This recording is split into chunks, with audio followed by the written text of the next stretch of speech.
Welcome to trouble shoot tech. इस video में मैं आपको स्नाइडर की अल्टीवर 310 की वायरिंग के बारे में बताऊंगा। इसमें कंट्रोल वायरिंग बताऊंगा, पावर वायरिंग बताऊंगा।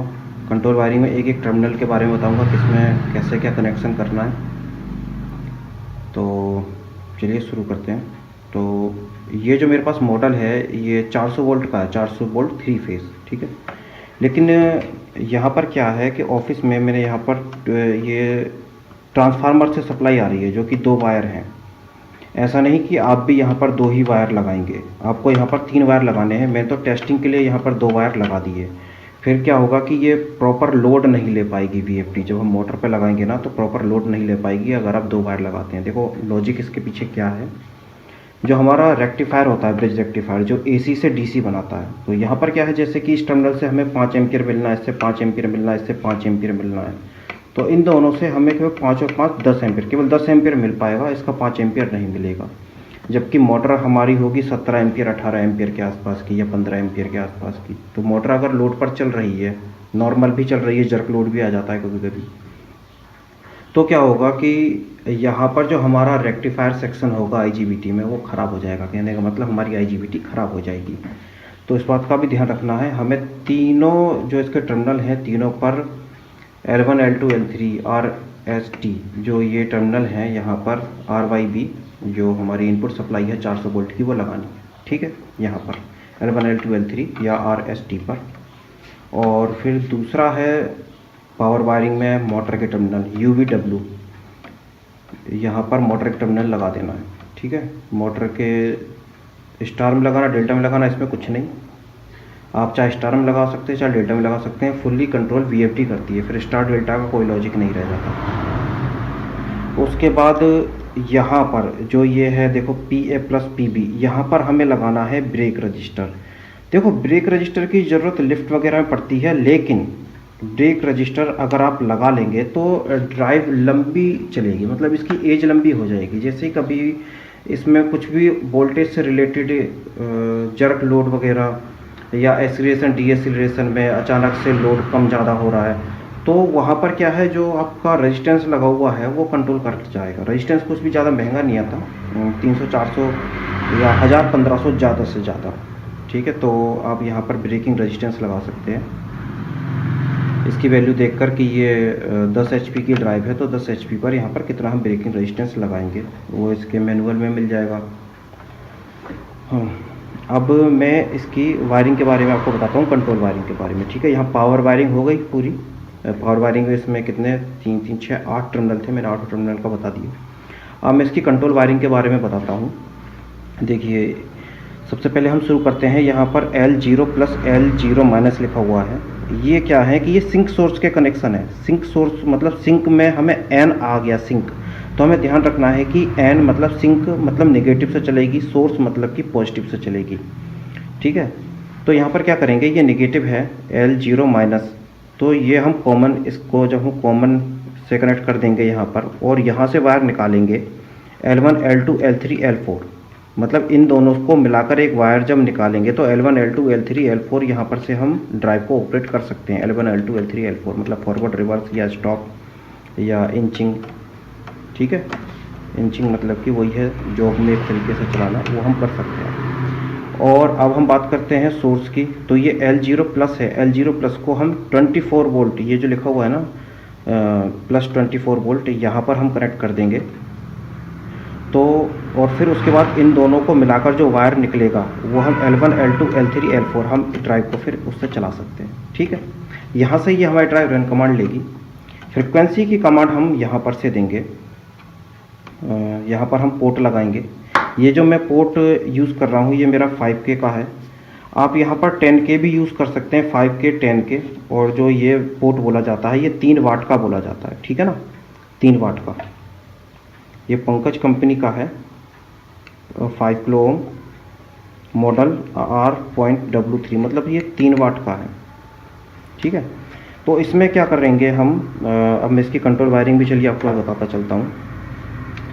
इसकी कंट्रोल वायरिंग के लिए हम सीधे सीधे ये जो वायर आपको दिख रहे होंगे सीधे सीधे, देखो ये ऑरेंज वाला है, येलो वाला है, ग्रीन वाला है, ठीक है। तो पहला वाला जो ये वायर है इधर से जैसे अब हम इधर से स्टार्ट करेंगे तो ये होगा हमारा 0 स्टार्ट, ये बीच वाला है, ये घूम रहा है ना, ये ऐसे यहाँ पर बीच का है, तो ये फुल पर पहुँचेगा यहाँ पर। तो इसका मतलब क्या हुआ कि जहाँ से स्टार्ट करा, ये 0 से स्टार्ट करा, फुल पर पहुँचा, मतलब कि ये 0 है। और ये हमारा किसी किसी VFD में 10 वोल्ट होता है, किसी किसी VFD में 5 वोल्ट होता है, तो ये VFD है 5 वोल्ट वाली। तो यहाँ पर 5 वोल्ट का कनेक्ट करेंगे, यहाँ पर हम 0 मतलब कॉमन इस पर कनेक्ट करेंगे, और बीच वाला ये एनालॉग इनपुट 1, ये यहाँ पर बीच वाले पर इस पर कनेक्ट कर देंगे AI1 पर। ठीक है, तो इसका कनेक्शन हम कर देते हैं।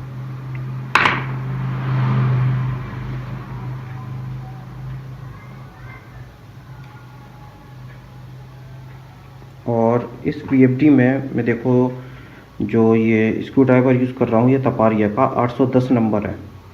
ठीक है, तपारिया का 810 नंबर।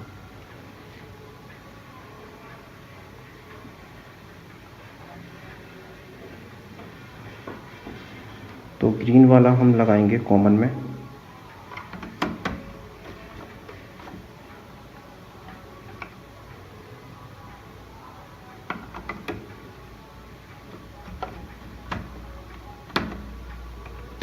येलो वाला लगाएंगे हम एनालॉग इनपुट 1 में।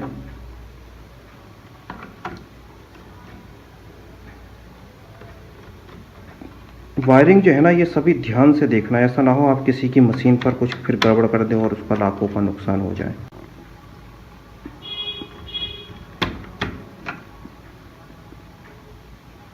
और लास्ट वाला हमारा मतलब फुल, अब वो 5 वोल्ट हो या 10 वोल्ट हो, फुल सप्लाई का है। ठीक है, तो यहाँ पे इसमें VFD में 5 वोल्ट की है, तो हम यहाँ पर 5 वोल्ट पर कनेक्ट कर देंगे। ठीक है, और ये जो A01 है, ये एनालॉग आउटपुट का है, मतलब कि जैसे कि हमें कहीं एक्सटर्नल कोई डिस्प्ले लगानी हो, उसमें हमें फ्रिक्वेंसी देखनी हो कि कितनी फ्रिक्वेंसी पर चल रही है, RPM देखना हो कि कितने RPM पर चल रही है, तो यहाँ से कॉमन से और जो ये आउटपुट 1 है, यहाँ पर हम ये 2 वायर निकालेंगे पॉजिटिव नेगेटिव के और कनेक्ट कर लेंगे। ठीक है, अपना जो भी हमारा मॉड्यूल होगा हम उसमें कनेक्ट कर लेंगे। ये हमारे रिले के हैं। ठीक है, इसमें जो हमारा R1A और ये R1C, इन दोनों का कनेक्शन जो है ना, ये नॉर्मली ओपन है। R1B और R1C इनका नॉर्मली क्लोज है। ठीक है, ये हम इसमें जो भी पैरामीटर सेट करेंगे उसके हिसाब से फिर हम इनको ऑपरेट करा सकते हैं कि हमें कब ऑन कराना है, कब ऑफ कराना है, फॉल्ट आने पे कराना है, रन कमांड देने पे कराना है, कि फ्रिक्वेंसी जब फुल पहुंच जाएगी जितनी हमने सेट कर रखी है, जैसे 50 हर्ट्ज़ या 40 हर्ट्ज़ पर हमने सेट कर रखी है कि 40 हर्ट्ज़ पर हमारी रिले ऑन हो जानी चाहिए, तो इस तरीके से हम पैरामीटर में सेट कर सकते हैं। बहुत सारे फंक्शन होते हैं। चलिए अब इसकी मैं नॉर्मल सी वायरिंग इसी करता हूँ। तो ये देखिए यहाँ पर ये हुआ सिंक का मैंने आपको बताया था, L0 और कॉमन इन दोनों पर कनेक्ट कर दूंगा, और फिर उसके बाद में एक और वायर निकालूंगा, इन दोनों से ही वो L1 पे कनेक्ट करूंगा, तो फिर ये रन कमांड लेगी। ठीक है, तो मैं सिंक से नहीं कर रहा हूँ, मैं सोर्स से करता हूँ। ये L0 सिंक का मैंने याद करने का आपको बता दिया, उसमें सिंक में N आ रहा है ना, तो नेगेटिव हमेशा ऐसे याद रखना। तो ये L0 पर मैंने कनेक्ट कर दिया, L0 और 24 वोल्ट। ठीक है, L0 और 24 वोल्ट।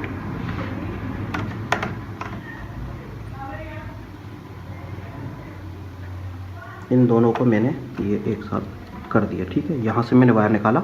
अब इससे क्या है, इससे मैं L1, L2, L3, L4 इन पर मैं इससे रन कमांड इस पर दे सकता हूँ। L1 से फॉरवर्ड, रिवर्स, ठीक है, या स्टॉप, और ये हमारा जॉग, कुछ लोग देसी में इसको इंचिंग बोलते हैं। चलिए ठीक है, ये मैंने वायरिंग कर ली है। अब नेक्स्ट वीडियो में मैं इसके पैरामीटर सेट करवाऊँगा और कैसे चलाते हैं, फॉरवर्ड, रिवर्स, स्टॉप, वो सब बताऊंगा वायरिंग से ही। ठीक है, वायरिंग से मतलब रिमोट से, यहाँ से भी बताऊंगा। इसमें इसको बोलते हैं लोकल में चलाना, और वायरिंग के थ्रू चलाना मतलब रिमोट से चलाना।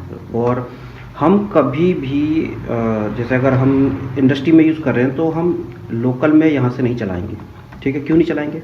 क्योंकि ये प्लास्टिक है और प्लास्टिक पर हम लंबे टाइम तक मैकेनिकल वर्क नहीं कर सकते हैं। तो इसके लिए हम ये पुश बटन के थ्रू इनका कनेक्शन कर लेंगे, और यहाँ पर हम इंडस्ट्री में यूज़ करते हैं, ठीक है। पुश बटन से, ये पुश बटन ऐसे होते हैं, ये देखे ही होंगे नॉर्मली आपने, इंडस्ट्री में लगे रहते हैं, तो ये यूज़ करते हैं यहाँ पर, ठीक है ना। चलिए ठीक है, अब नेक्स्ट वीडियो में मैं आपको बताता हूँ रिमोट से चलाना।